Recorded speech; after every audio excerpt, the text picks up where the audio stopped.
Hi guys, in today's video we'll be continuing with our WinForms UI program, and we will be taking a deeper look at the Textbox object. Now the Textbox object allows you to capture input from the user, and there's various properties attached to it that we can look at for retrieving the user input or changing things like styling. So let's jump into Visual Studio and take a look.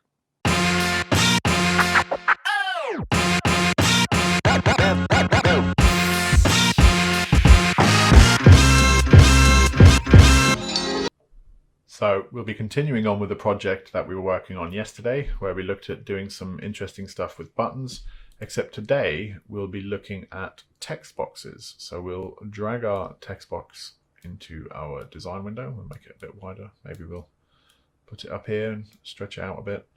And maybe we'll just tidy it up by putting our label a little bit above it. And actually, let's just select all of that and drag it over. You see, it's very easy to update UI using this editor. So we've got something that looks a little bit more like an app that we would find anywhere else on the internet. And now that we've got our text box, let's rename it.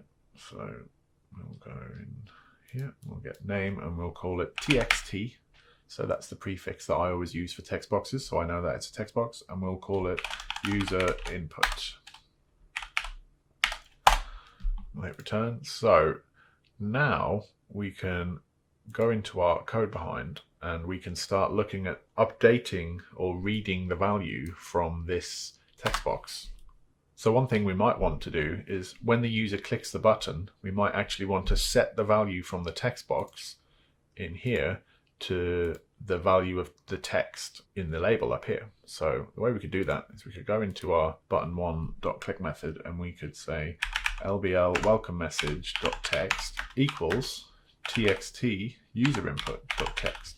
So we're just copying over the text from the user input to the text on the welcome message. So if we go ahead and press start, and if we click this, you'll see it clears it out because there's no text in here. But if we put in hello world and click the button, you'll see that it updates the label to be exactly what the user's typed in here.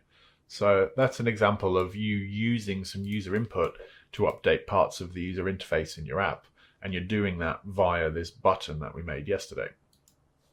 So that's kind of the most important value in a text box is the text, but there is some styling stuff that we can do as well. So we could also look at txt user input dot back color, which we've looked at a couple of times now, but we could set it to red if we want.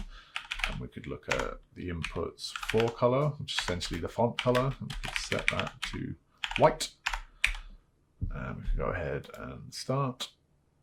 You see here, we've now updated our text box to be red and white.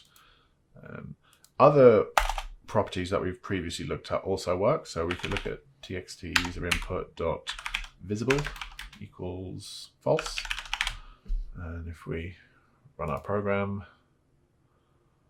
see our text box is visible, but when we click our button, the text box disappears. So that's visible, and it also works with enabled. Remember yesterday when we looked at how buttons could be disabled, which meant they would sort of gray out?